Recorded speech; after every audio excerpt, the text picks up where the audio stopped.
Indonesia में इतवार को कैथोलिक मसीहों के एक चर्च पर खुदकश हमले के बाद पुलिस की तरफ से छापों का सिलसिला जारी है।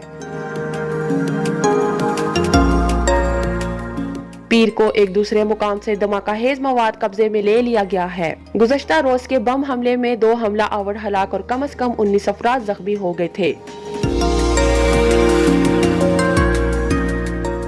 ये हमला शहर मकासर के एक कलीसा के अंदर इस वक्त किया गया जब वहां मसीही त्योहार ईस्टर के हफ्ते के पहले दिन इबादत की जा रही थी। ये अभी वाज़ेह नहीं कि इस हमले के पीछे किस ग्रोह का हाथ है।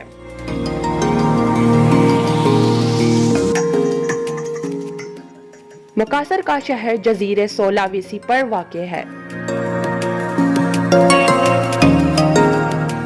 नौशीन, sportstory.news।